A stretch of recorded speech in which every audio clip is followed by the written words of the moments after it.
एक ऐसी अद्भुत कहानी है जो मैं आज आपको ध्यानपूर्वक सुनाऊंगा और इसे सुनने के बाद आप ज्यादा सोच न डरना और चिंता सब छोड़ देंगे और आपका मन खुशियों से और प्रसन्नता से भर जाएगा।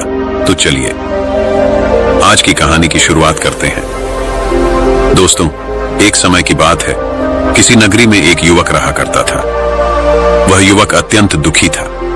वह बहुत निराश था। उसे यह समझ नहीं आ रहा था कि आखिर इस दुनिया में हर व्यक्ति अपने मतलब के लिए क्यों जीता है। उसे हर जगह हर कोई केवल स्वार्थ ही नजर आता था। वह हमेशा यही सोचा करता कि उससे कोई प्यार नहीं करता, उसकी कोई परवाह नहीं करता। सब उससे मतलब के लिए अपने संबंध रखते हैं। मतलब खत्म हो जाते ही सब उसे अपने आप से दूर कर देते हैं। दोस्तों, हमारे जीवन में भी कुछ ऐसा ही होता है। हम भी हमेशा किसी न किसी का साथ ढूंढते ही रहते हैं और जब हमें किसी का साथ नहीं मिल पाता तो हम अपने आप को अकेला महसूस करते हैं, कमजोर महसूस करते हैं। हमें लगता है कि इस दुनिया में हमारे जैसे कोई है ही नहीं, हमें कोई प्यार नहीं करता, हमारी कोई परवाह नहीं करता। लेकिन हम यह भूल जाते हैं कि अंत में तो हर किसी को अकेले ही जाना है। वह व्यक्ति अपने इस अकेलेपन से बहुत परेशान हो चुका था, जिस कारण एक दिन उसने अपना घर छोड़ दिया और एक रास्ते पर निकल पड़ा। उसके मन में कई सारे विचार थे। उन विचारों में मग्न होकर वह उस रास्ते पर आगे की ओर बढ़ता ही जा रहा था। तभी उसे रास्ते में एक आश्रम दिखाई पड़ा। वह उस आश्रम की ओर आगे बढ़ा। तभी उसने देखा कि एक गुरु अपने शिष्यों को ध्यान करना सिखा रहे हैं और उन्हीं शिष्यों में से एक शिष्य ने अपने गुरु से कहा है, गुरु, आखिर यह ध्यान क्या है और इस ध्यान को करने से हमें क्या लाभ। तभी वह गुरु अपने उस शिष्य के इस सवाल का जवाब देते हुए कहते हैं, पुत्र, ध्यान ही सच और ध्यान हमें अकेला कर देता है। हम जितने ज्यादा अकेले होते जाते हैं उतना ही हम ध्यान में उतरते चले जाते हैं और यही अकेलापन तुम्हें सत्य के मार्ग पर ले जाता है, तुम्हें सत्य की प्राप्ति करवाता है। वह युवक आश्रम के बाहर खड़े होकर यह सब कुछ देख रहा था, सुन रहा था। जैसे ही उसने उन गुरुवर के मुख से यह सारी बातें सुनी, वह दौड़ा दौड़ा उन गुरुवर के पास आया और कहने लगा, है गुरु, यदि ध्यान हमें अकेला कर देता है तो इसका मतलब यह हुआ कि मैं इन सब चीजों में श्रेष्ठ हूं। आप तो ध्यान का सहारा लेकर अकेले होते हैं, लेकिन मैं तो ऐसे ही अकेला हूं। मेरा ऐसा कोई नहीं है जिसे मैं अपना कह सकूं, जो मेरी परवाह करता हो, जो मेरा ख्याल रखता हो, और मैं अपनी राह पर अकेला ही चलता चला जा रहा हूं। उस व्यक्ति की यह सारी बातें सुनकर उन गुरुवर ने उस व्यक्ति को ध्यानपूर्वक देखा और उसके बाद उससे कहते हैं, भंते, अगर तुम अकेले हो तो तुम्हारे पीछे तुम्हारा पूरा परिवार, तुम्हारे मित्र, तुम्हारे शत्रु, तुम्हारे सगे संबंधी, इन सब को लेकर तुम कहां जा रहे हो। उन गुरुवर के मुख से यह बात सुनकर वह व्यक्ति चौंक उठा और उसने तुरंत ही पीछे मुड़कर देखा तो वहां पर कोई नहीं था। तभी वह उन गुरुवर से कहता है, हे गुरुवर, कौन है मेरे पीछे? कोई तो नहीं, ना मेरे परिवार वाले, ना मेरे मित्र, ना मेरे शत्रु और ना ही मेरे सगी संबंधी। मैं तो सबको पीछे छोड़ आया हूं, क्योंकि कोई मुझे नहीं पूछता, कोई मेरी परवाह नहीं करता, कोई मेरा ख्याल तक नहीं रखता, यहां तक कि मेरी कोई आवाज तक नहीं सुनना चाहता। लेकिन जब किसी के ऊपर कोई समस्या आती है तो वह मुझे अवश्य याद करता है, पर बाकी समय पर वह मुझे पूछते तक नहीं। उन्हें यह तक खबर नहीं होती कि मैं किस हाल में हूं, मैं जिंदा भी हूं या नहीं। उन सबको इन सब चीजों से कोई फर्क नहीं पड़ता। उन गुरुवर ने उस व्यक्ति की यह बातें ध्यानपूर्वक सुनी और उसके बाद उस युवक से कहते हैं, भंते, तुम सही कह रहे हो, लेकिन जब तक तुम इन सभी को छोड़कर नहीं आते तब तक तुम भला अकेले कैसे हो सकते हो। वह व्यक्ति एक बार फिर से आश्चर्यचकित होकर पीछे मुड़कर देखता है और फिर उन गुरुवर से कहता है गुरुवर, यहां पर तो कोई नहीं है, मैं अकेला ही यहां पर आया हूं। लग रहा है कि आप मेरा मजाक उड़ा रहे हैं, मेरे पीछे कोई नहीं है। आप खुद देख सकते, तो फिर आप ऐसा क्यों कह रहे हैं कि जाओ और इन्हें छोड़कर आओ। जब मेरे साथ कोई है ही नहीं तो मैं भला उन्हें कहां छोड़ूं, कैसे छोड़ूं। उस युवक की यह सारी बातें सुनकर वह गुरुवर मुस्कुराने लगे और उस युवक से कहते हैं, भंते, आखिर तुम मुझसे क्या चाहते हो। इस पर वह युवक उन गुरुवर से कहता है, हे गुरुवर, मैं आपका शिष्य बनना चाहता हूं, मुझे कोई साथी चाहिए, मुझे अपना शिष्य बना लीजिए, मैं जीवन भर आपका आभारी रहूंगा। उस युवक की यह बातें सुनकर उन गुरुवर ने कहा, भंते, तुम चाहो तो यहाँ पर 1 महीने रह सकते हो। उसके बाद ही मैं यह निर्णय कर पाऊंगा कि क्या मुझे तुम्हें अपना शिष्य बनाना चाहिए या फिर नहीं। लेकिन तुम्हें मेरी एक बात माननी होगी, तुम्हें इन 30 दिनों के अंदर ध्यान का अभ्यास करना होगा। अगर तुम यह कर सकते हो तो तुम यहाँ पर अगले 1 महीने के लिए रुक सकते हो, अन्यथा तुम्हारे लिए यहाँ पर कोई जगह नहीं। उस व्यक्ति ने काफी सोच विचार कर उन गुरुवर से कहा है, गुरुवर, आप जैसा कहेंगे मैं वैसा ही करूंगा। आप चाहते हैं कि मैं इन 30 दिनों में ध्यान का अभ्यास करूं तो मैं यह करने के लिए तैयार हूं। उस व्यक्ति ने उन गुरुवर की बात मान ली और आश्रम में ही रुक गया। अगले दिन सुबह सुबह वह गुरुवर उस व्यक्ति के पास आए और उस व्यक्ति से कहने लगे, भंते, तुम किससे बात कर रहे हो? तुम्हारा ध्यान कहाँ है? इस पर वह व्यक्ति जवाब देते हुए कहता है, हे गुरुवर, मेरे साथ तो कोई नहीं है, मैं भला किससे बात करूंगा, मैं तो अकेला हूं। तभी वह गुरुवर उस व्यक्ति से कहते हैं, ठीक है, लेकिन अब ध्यान लगाओ, क्योंकि तुमने मुझे वचन दिया था कि इन 30 दिनों में तुम ध्यान का अभ्यास करोगे। उन गुरुवर के कहने पर वह व्यक्ति ध्यान करने बैठ जाता है, लेकिन पहले दिन उसे ध्यान करने में बहुत तकलीफें आती हैं, बहुत सारी परेशानियों का सामना करना पड़ता है, यहां तक कि वह ढंग से लगातार बैठ भी नहीं पा रहा था। उसके पैर मानो सुन्न से हो जाते और उसका पैर मानो काम करना ही बंद कर देता। यह सारी बातें वह गुरुवर देख रहे थे। तभी उन गुरुवर ने उस व्यक्ति से कहा, बंते, तुम जितना देर चाहो उतना देर बैठ सकते हो। यह ऐसा कोई जरूरी नहीं है कि तुम एकाएक लगातार बैठे ही रहो। यदि तुम्हें थोड़ी तकलीफ है तो तुम उठ सकते हो, टहल सकते हो और फिर आकर बैठ सकते हो। इतना कहकर वह गुरुवर वहां से चले गए। अगले दिन सुबह सुबह फिर वह उस व्यक्ति के पास आए और उस व्यक्ति से कहने लगे, भंते, कौन है? किससे बातें कर रहे हो? कोई आया है क्या? उन गुरुवर की इस बात का जवाब देते हुए वह व्यक्ति उन गुरुवर से कहता है गुरुवर, यहाँ पर तो कोई नहीं है, आप खुद देख लीजिए, मैं भला किससे बातें करूंगा। तभी वह गुरुवर एक बार फिर उस व्यक्ति से कहते हैं, चलो ध्यान का अभ्यास करो। तभी वह व्यक्ति उन गुरुवर से कहता है गुरुवर, क्या केवल आंखें बंद करके बैठ जाना इसे ही ध्यान कहते हैं? अगर इसे ही ध्यान कहते हैं तो यह तो बड़ा ही आसान है और इसे तो कोई भी कर सकता है, केवल आंखें बंद करके बैठना ही तो है। इसका जवाब देते हुए वह गुरुवर उस व्यक्ति से कहते हैं, भंते, केवल आंखें बंद करके बैठ जाना इसे ध्यान नहीं कहते। ध्यान करने के लिए तुम्हें अपने मन को एकाग्र करना होगा, अपने मन को किसी एक चीज पर लगाना होगा। वह कोई भी चीज हो सकती है, बाहर की कोई आवाज या तुम्हारे भीतर से आने वाली यह सांसें, इन सांसों के अंदर और बाहर होने की आवाज। तुम ऐसी किसी भी चीज पर ध्यान लगा सकते हो जो लगातार वर्तमान समय में घट रही है, ताकि तुम्हारा पूरा ध्यान उस चीज पर एकाग्र हो और तुम्हारा ध्यान कहीं भी भटके नहीं, जिस कारण तुम उस पर ध्यान लगा पाओगे। और एक बात और याद रखना, जब तुम उस चीज पर ध्यान लगाओगे तो तुम्हारा ध्यान हटना नहीं चाहिए। इतना कहकर वह गुरुवर वहां से चले गए। अगले दिन जब वह सुबह सुबह एक बार फिर उस व्यक्ति से मिलने आए तो उन्होंने एक बार फिर उस व्यक्ति से कहा, भंते, आज कौन आया है? किससे बातें कर रहे हो? बड़ी जोर जोर से आवाज आ रही है। तुम यहाँ पर खुद शांति पाने आए हो या फिर दूसरों को अशांत करने के लिए? वह व्यक्ति उन गुरुवर से कहता है गुरुवर, पर यहाँ पर तो कोई है ही नहीं, तो मैं भला किससे बात करूंगा? यहाँ तक कि अभी तक मेरे मुख से एक शब्द तक नहीं निकला है, तो फिर आपको कैसे जोर जोर की आवाजें कहां से आ रही हैं? और जब मैंने एक शब्द भी नहीं बोला तो मैं भला दूसरों के लिए अशांति का कारण कैसे बन सकता हूं? तभी वह गुरुवर उस व्यक्ति से कहते हैं, ठीक है, चलो ध्यान का अभ्यास करो। तभी वह व्यक्ति उन गुरुवर से कहता है, हे गुरुवर, मेरा एक प्रश्न है, क्या मैं आपसे पूछ सकता हूं? तभी वह गुरु वह उस व्यक्ति से कहते हैं, पूछो, तुम्हें क्या पूछना है? तभी वह व्यक्ति उन गुरुवर से कहता है गुरुवर, आप कहते हैं किसी भी एक चीज पर ध्यान लगाओ, जो वर्तमान समय में घट रही हो उस पर अपना पूरा ध्यान लगा दो। लेकिन जब मैं अपनी सांसों पर या फिर किसी ऐसी चीज पर ध्यान लगाने का प्रयास करता हूं जो लगातार घट रही है, तो मेरा ध्यान लगातार नहीं रह जाता, मैं पल पल भटकता रहता हूं। कभी मुझे कुछ याद आने लगता है तो कभी मुझे कुछ और याद आने लगता है। वह पुरानी चीजें, वह पुरानी यादें मेरा पीछा नहीं छोड़ती।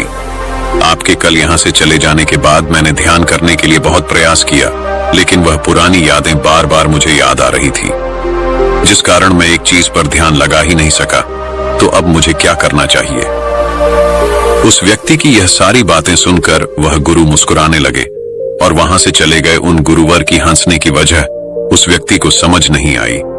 अगले दिन सुबह सुबह एक बार फिर वह गुरु उस व्यक्ति के पास पहुंचे और कहा, भंते, ये तुम क्या कर रहे हो? इतना आलस, चारों ओर आलस ही आलस फैला हुआ है। अपने पास से आलस को भगाओ, अन्यथा यह तुम पर हावी हो जाएगा और फिर तुम हमेशा इसके अधीन बनकर रहोगे। तभी वह व्यक्ति गुरुवर से कहता है गुरुवर, आप तो रोज एक ही बात कहते हैं कि यहाँ पर कोई है, लेकिन मुझे तो कोई नजर आता ही नहीं। आप ही बताइए यहाँ पर कौन है? तभी वह गुरु वह उस व्यक्ति से कहते हैं, ठीक है, चलो अभ्यास के लिए चलते हैं।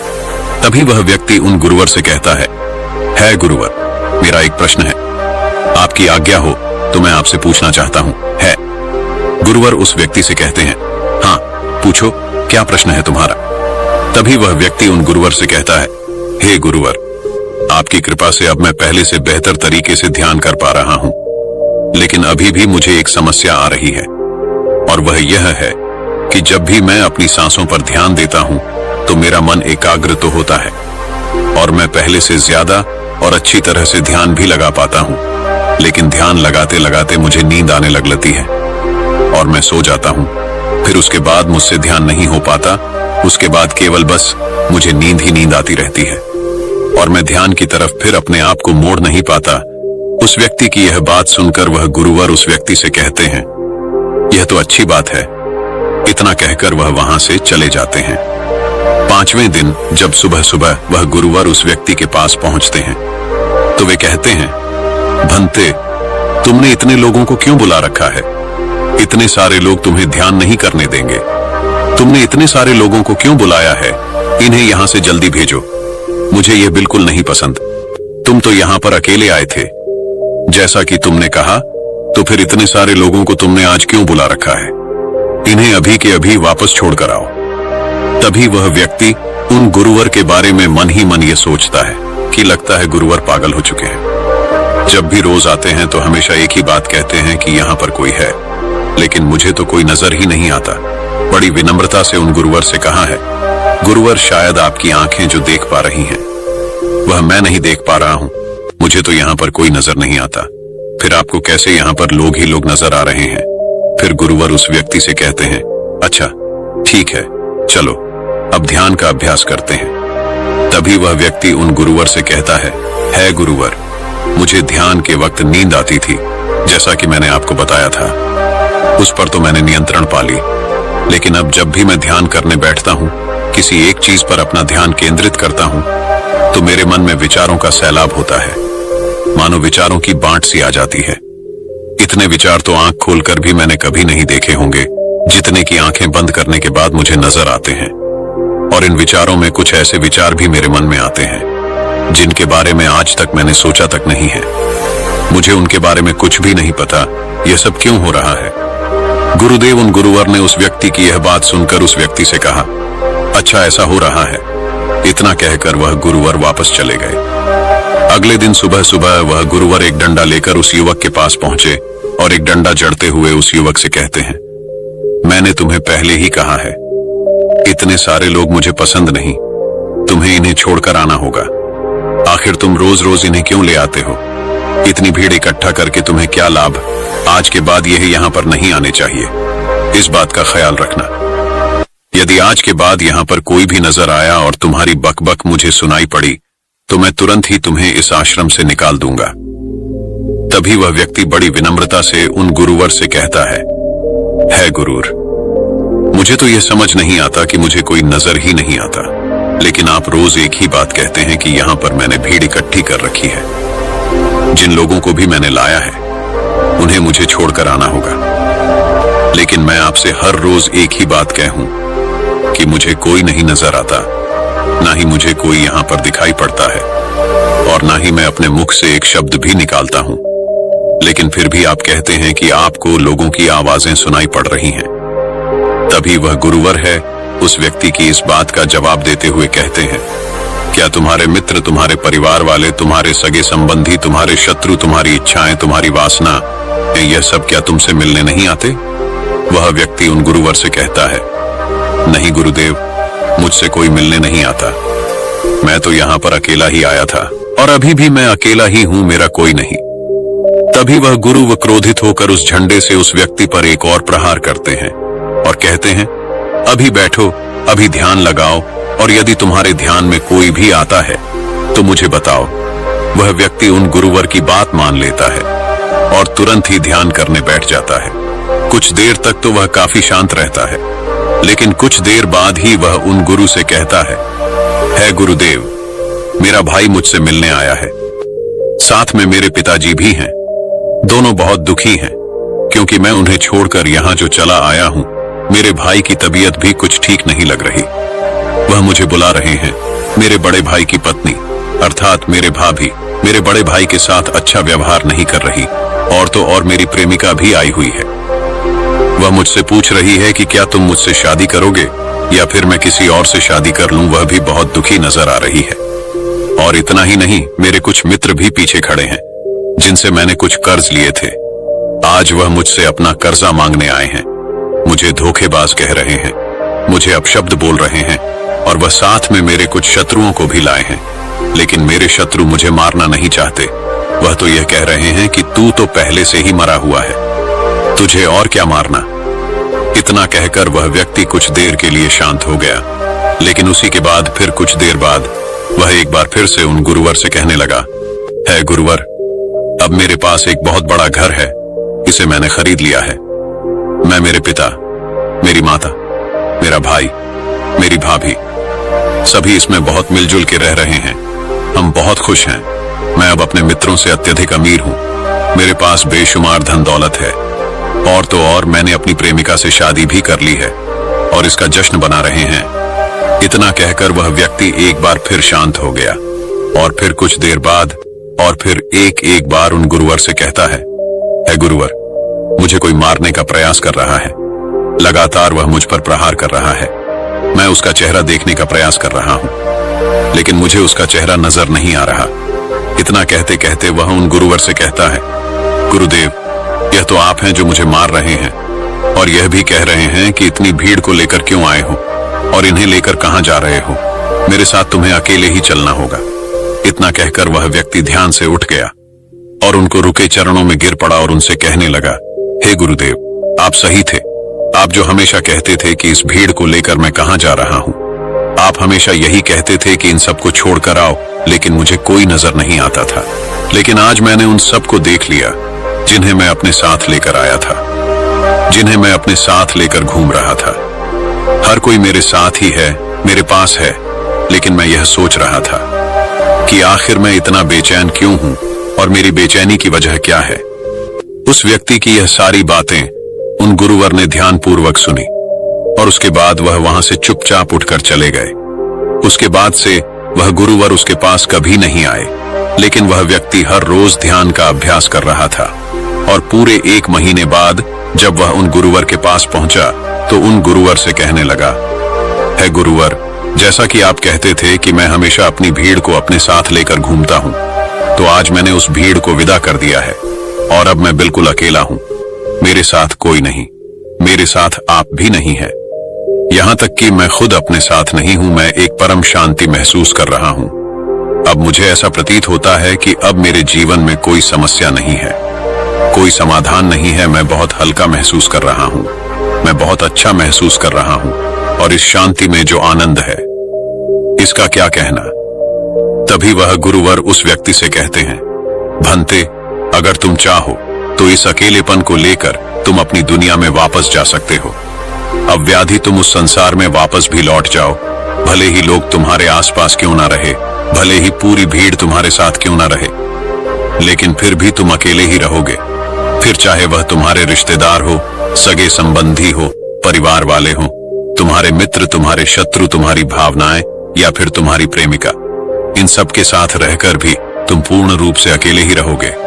और इतना ही नहीं, तुम्हारे जीवन में जब भी कोई बुरी परिस्थितियां आएंगी तब भी तुम बिल्कुल अकेले और शांत रहोगे, और तुम हर परिस्थितियों का समाधान निकालने में भी अब पूरी तरह सक्षम हो चुके हो, और यदि अब तुम चाहो तो मैं तुम्हें अपना शिष्य बना सकता हूं, क्योंकि हो सकता है तुम्हें यह लग रहा हो कि यह 30 दिन तो पूरे खत्म हो चुके, लेकिन ध्यान का मार्ग अभी शुरू हुआ है। और याद रहे कि अभी तो बहुत कुछ सीखना है, जानना है, लेकिन कुछ रखना नहीं है। यह मार्ग अभी शुरू हो रहा है और यह मार्ग अति लंबा है, और इस मार्ग की शुरुआत शांति से ही होती है। तभी वह व्यक्ति उन गुरुवर को प्रणाम करता है और उनसे कहता है, हे गुरुवर, मैं अपने घर वापस लौटना चाहता हूं, अपने उस संसार में वापस जाना चाहता हूं, ताकि मैं अपनी जिम्मेदारियों को निभा सकूं और साथ ही साथ इस मार्ग पर भी आगे बढ़ सक, यदि आपकी आज्ञा हो। इतना कहकर वह व्यक्ति शांत हो गया। तभी वह गुरु मुस्कुराने लगे और उस व्यक्ति से कहते हैं, भंते, मन शांत हो तो सब हो सकता है।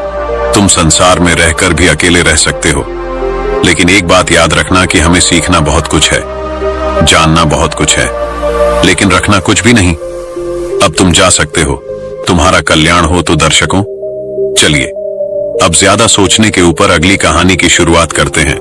संपूर्ण मानव जात एक दौड़ में लगी हुई है, एक ऐसी दौड़ जो कभी पूरी नहीं होती, जो उसके जन्म के साथ शुरू होती है और मरने तक उसका पीछा नहीं छोड़ती। लेकिन क्या कभी आपने ध्यान दिया है कि यह दौड़ किस चीज की है?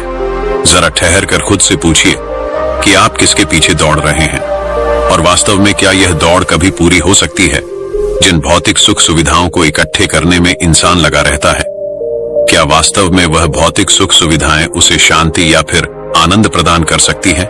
सिकंदर ने मरने से पहले अपने सभी मंत्रियों को कहा था कि जब मेरी अर्थी उठाई जाए तो मेरा शरीर ढका हुआ नहीं होना चाहिए, मेरी हथेलियां खुली होनी चाहिए, ताकि सारी दुनिया यह देख सके कि जो सिकंदर पूरी दुनिया को जीत सकता था, वह भी अपने साथ कुछ नहीं ले जा सका, उसके हाथ खाली के खाली रह गए। लेकिन जीवन की बागडोर ऐसी होती है कि उसे कभी ठहरने का वक्त ही नहीं मिलता, कभी वह सोच विचार ही नहीं करता कि जीवन का सबसे बड़ा सुख क्या है और इसके विपरीत जीवन का सबसे बड़ा दुख क्या है। सुख सुविधाएं तो बहुत लोग इकट्ठा कर लेते हैं, लेकिन सही मायने में उसका भोग कितने लोग कर पाते हैं? वही भौतिक वस्तुएं जो उसने अपने आनंद, अपनी शांति के लिए संग्रहित की थी, वही सुख सुविधाएं उसके दुख का कारण बन जाती हैं। जब पैसा नहीं कमाया था तो पैसा ना होने का दुख था, और जब पैसा कमा लिया तो वही पैसा उसके बच्चों के लिए या उसके लिए झगड़े का कारण बन जाता है। तो फिर कैसे सुख सुविधाएं, किन चीजों के पीछे आप भाग रहे हो? आज की जो कहानी मैं आप लोगों को सुनाने वाला हूं, उसमें आपको जीवन का सबसे बड़ा दुख और सबसे बड़ा सुख पता चलेगा। इससे पहले कि आप इस कहानी में खो जाएं, इस चैनल को सब्सक्राइब जरूर कर लें। तो चलिए कहानी शुरू करते हैं। अपनी गरीबी के दिन याद करके सेठ नानंद की आंखों में आंसू आ गए। आज उसने जीवन में सब कुछ हासिल कर लिया था, सारी सुख सुविधाएं उसके पास थी, घर में नौकर चाकर थे, हजारों लोग उसके नीचे काम करते थे जो उसकी एक आवाज पर उसके पास खड़े होते थे। लेकिन फिर भी आज सब कुछ हासिल कर लेने के बाद भी वह दुनिया में अपने आप को सबसे गरीब आदमी समझ रहा था। आखिरकार अपनी गरीबी के दिन याद करके उसकी आंखों में आंसू आ गए। उसके पास कुछ नहीं था, लेकिन तब भी वह प्रसन्न रहता था। लेकिन आज सब कुछ होने के बाद भी वह प्रसन्न नहीं था, और दुनिया में वही आदमी सबसे गरीब होता है जो सब कुछ होते हुए भी अकेला महसूस करता है। उसे एहसास होने लगा था कि धन संपदा या भौतिक सुख सुविधाएं उसके मन की पूर्ति नहीं कर सकती। लेकिन अब तो बहुत देर हो चुकी थी, उसका पूरा जीवन बीत चुका था। अब पूरे जीवन की कमाई उसे व्यर्थ लगने लगी। उसे लगने लगा कि उसने जो कुछ कमाया वह सब यूं ही था, व्यर्थ था। यह एहसास उसे जीवन में पहले कभी नहीं हुआ था। काश उसे यह एहसास पहले हो गया होता तो वह ठहर जाता, रुक जाता, रुककर चिंतन करता कि जो चीज वह इकट्ठी कर रहा है, क्या वास्तव में वह इकट्ठी करने लायक है? अगर उसे यह बात पहले पता चल गई होती तो वह अपने जीवन में सार्थकता खोजने की कोशिश करता। वह उस रहस्य के बारे में खोज करता जो उसके मन की पूर्ति करता, जो उसका अकेलापन दूर करता, जो उसके जीवन को संपूर्ण बना देता। उसने अपने दोनों बेटों को अपने पास बुलाया और उन्हें जीवन की सीख समझाने की कोशिश करने लगा। सेठ ने अपने बेटों से कहा कि बेटा, मेरे को तो जीवन में कोई बताने वाला नहीं था, सही रास्ता दिखाने वाला कोई था ही नहीं। इसलिए मैं उस रास्ते पर चलता रहा जिसका कोई अंत नहीं था। और आखिर में पहुंचकर मुझे महसूस हुआ कि जितना रास्ता मैं तय करके आया हूं उतना ही रास्ता बाकी और है। शायद मैं गलत रास्ते पर निकल पड़ा था और अब इतना समय नहीं बचा कि मैं नए रास्ते पर फिर से नया सफर शुरू करूं। उसने अपने दोनों बेटों से कहा कि बेटा, पता है दुनिया में सबसे बदनसीब आदमी कौन होता है? वो जिसके पास सब कुछ होते हुए भी कुछ नहीं होता, जो अपने आप को सब कुछ होते हुए भी अकेला महसूस करता है। भला इससे बड़ा दुख, इससे बड़ी बदनसीबी और क्या हो सकती है? यह सुनकर उसके बड़े बेटे ने कहा कि पिताजी, सब कुछ तो आपके पास है, धन संपदा, पूरा परिवार, सारी खुशियां आपके पास है, लेकिन फिर भी आप अपने आप को बदनसीब क्यों समझते हैं? उसका बड़ा बेटा वह नहीं समझ पा रहा था जो उसके पिता उसे समझाने की कोशिश कर रहे थे। फिर भी उसने अपनी बात को समझाने की कोशिश करते हुए कहा, अभी तुम्हें लगता है कि जीवन में तुम्हारे पास सब कुछ है। मुझे भी तुम्हारे उम्र में ऐसा ही लगता था, लेकिन अब मैं बूढ़ा हो चला हूं। कुछ समय बाद मेरी मृत्यु भी नजदीक है और अब मुझे एहसास हो रहा है कि दुनिया में तो सब कुछ पीछे छूट जाता है। घर परिवार, रुपया पैसा, धन संपदा, सब कुछ यही रह जाता है और आखिर में मेरे साथ जाएगा। क्या मैं दुनिया में सबसे अकेला इंसान नहीं हूं? क्या मैं दुनिया का सबसे बदनसीब आदमी नहीं हूं, जिसके पास सब कुछ होते हुए भी वह अपने साथ कुछ भी नहीं ले जा सकता? सेठ के बेटे ने सेठ से सवाल पूछा कि पिताजी, फिर दुनिया में क्या इकट्ठा करना चाहिए? ऐसे तो हर इंसान अकेला ही होता है। कौन इंसान इस दुनिया में भला ऐसा होता है जो अपने साथ इस दुनिया की सुख सुविधाएं या फिर अपना परिवार को साथ लेकर जाता है? सब लोग तो अकेले ही जाते हैं। फिर तो दुनिया में हर एक आदमी बदनसीब ही हुआ। यही सवाल सेठ के मन में भी उठ रहा था, लेकिन उसके खुद के पास इसका कोई जवाब नहीं था, तो वह अपने बेटे को भला इसका क्या उत्तर देता। इसीलिए उसने अपने बेटे से कहा कि बेटा, मैं खुद इस सवाल का जवाब तलाश रहा हूं। अगर एक आदमी के पास सब कुछ होते हुए भी वह अकेला है, उन भौतिक सुख सुविधाओं का वह भोग नहीं कर पा रहा है, तो वह सबसे बड़ा दुख हुआ। मैं मानता हूं दुनिया का सबसे बड़ा दुख यही है कि आपके पास सब कुछ होते हुए भी आप अकेलापन महसूस करो। लेकिन इसके विपरीत दुनिया का सबसे बड़ा सुख क्या हो सकता है? इस सवाल का जवाब तो मेरे बेटे मुझे भी नहीं पता। इसीलिए मैं यह चाहता हूं कि मेरे मरने से पहले जी सवाल का जवाब मुझे नहीं मिला, वह जवाब तुम अपने जीवन में ढूंढो। और यकीन मानो, अगर तुमने अपने जीवन में इस सवाल का जवाब ढूंढ लिया तो तुम दुनिया के सबसे सुखी इंसान कहलाओगे। यह कहानी सुनाकर गुरु ने अपने शिष्यों से सवाल पूछा कि दुनिया में सबसे बड़ा सुख क्या होता है। सभी शिष्य ध्यानपूर्वक अपने गुरु की यह कहानी सुन रहे थे। संध्या का समय था। धीमी धीमी हवा चल रही थी, जिससे कि पेड़ की पत्तियां हिल रही थी। आसमान में पक्षी सहजा रहे थे। सूर्य अस्त होने को आया था और सभी शिष्य अपने गुरु से इस सवाल का जवाब जानना चाहते थे। लेकिन इससे पहले ही गुरु ने अपने शिष्यों से सवाल पूछ लिया। इसका उत्तर देते एक शिष्य ने कहा कि गुरुदेव, दुनिया में सबसे सुखी इंसान वही है जिसका शरीर सुखी है। अगर आपके शरीर में बीमारियां हैं तो आपके पास कितनी भी भौतिक सुख सुविधाएं हों, आपके लिए वह व्यर्थ है। और इसके विपरीत, अगर आपका शरीर सुखी है, अगर आपका शरीर स्वस्थ है, तो चाहे आपके पास कुछ भी नहीं हो, लेकिन उसके बावजूद आप अपने जीवन में सुखी रहोगे। इसीलिए संसार का सबसे बड़ा धन हमारा शरीर होता है। यह सुनकर दूसरे शिष्य ने उसका विरोध करते हुए कहा कि गुरुदेव, दुनिया में बहुत से लोग ऐसे हैं जिनका शरीर एकदम स्वस्थ है, लेकिन बावजूद इसके वह अपने जीवन में सुखी नहीं है। मैं मानता हूं कि जीवन में सबसे ज्यादा सुखी वही इंसान है जिसका मन सुखी है। गुरु ने अपने इस शिष्य से सवाल किया कि अच्छा, यह बताओ कि मन को सुखी किस प्रकार किया जा सकता है। इसका जवाब देते हुए उस शिष्य ने कहा कि गुरुदेव, मन कभी भी संतुष्ट नहीं होता है। अगर हम किसी प्रकार मन को संतुष्ट करना सीख लें तो फिर हम किसी भी परिस्थिति में आनंद और शांति से रह सकते हैं। लेकिन समस्या यही होती है कि मन का भला कभी होता ही नहीं है। मन को चाहे कितना भी खिला दो, लेकिन उसकी भूख कभी पूरी नहीं होती। चाहे उसको कितना ही धन दे दो, लेकिन बावजूद इसके इसका लालच बढ़ता ही जाता है। अब गुरु ने सभी शिष्यों को समझाना शुरू किया। गुरु ने कहा कि अज्ञानतावश मनुष्य कभी यह समझ नहीं पाता कि उसका मन हमेशा से खाली था, लेकिन व्यर्थ की चिंताएं, व्यर्थ के लक्ष्य अपने जीवन में बनाकर उसने अपने मन को बांध लिया। जिस मन की प्रवृत्ति हमेशा खाली रहने की थी, उसने उस मन को कूड़े कचरे से भर लिया। इसीलिए वह मन जो बचपन में हमेशा खाली रहता था, हर चीज में, हर खेल में आनंद ढूंढ लेता था, अकेले में भी आनंद पूर्वक, शांति पूर्वक रहता था, अब वही मन सब कुछ मिल जाने के बाद भी हमेशा दुखी रहता है। लेकिन अगर इंसान सिर्फ वर्तमान में रहना सीख ले, सिर्फ इतना सा होश प्रकट कर ले कि उसे हमेशा वर्तमान में रहना है, ना तो भविष्य की कल्पनाओं में, ना अतीत की यादों में, सिर्फ वर्तमान में, सिर्फ इस एक सूत्र से वह अपने पूरे जीवन को बदल सकता है।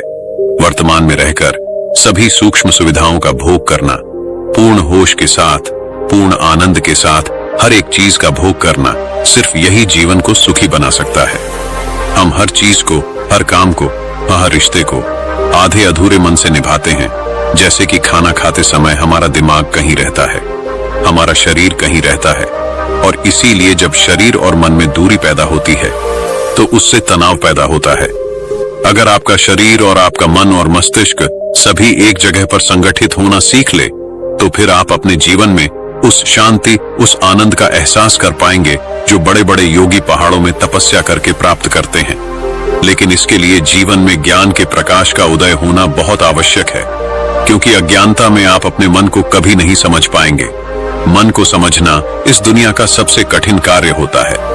अगर आप अपने मन को जबरदस्ती वर्तमान में खींच कर लाने की कोशिश करेंगे तो आप बहुत जल्दी परेशान हो जाएंगे।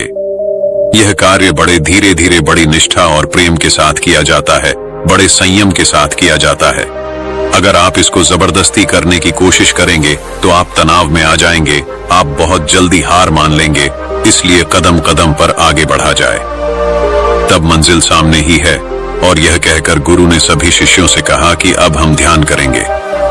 ध्यान करने से मनुष्य का मन, उसका मस्तिष्क वर्तमान में स्थापित होना सीख जाता है। धीरे धीरे प्रतिदिन ध्यान का अभ्यास करने से वह उस आनंद और शांति का अनुभव कर पाता है जो सांसारिक वस्तुओं में कहीं नहीं मिलता, जो किसी भौतिक सुख सुविधा में नहीं मिलता। और इसके बाद सभी शिष्य अपने गुरु के साथ ध्यान में लीन हो गए। दोस्तों, मैं उम्मीद करता हूं कि यह कहानी सुनने से आपके जीवन में अच्छे बदलाव आए होंगे। आपको इस वीडियो से क्या सीखने मिला, यह कमेंट करके जरूर बताएं, और अपने परिवार, दोस्तों या आपके करीबी इंसान के साथ यह कहानी शेयर करके उन्हें भी इस ज्ञान से परिचित करवाए। बाकी अगर आपको यह वीडियो दिल से अच्छी लगी हो, तभी इस वीडियो को लाइक कर देना, और आपने अब तक इस चैनल को सब्सक्राइब ना किया हो तो चैनल को सब्सक्राइब भी जरूर कर देना। आपका हर दिन शुभ हो और खुशियों से आपका जीवन भरा रहे। धन्यवाद। नमो बुद्धाय।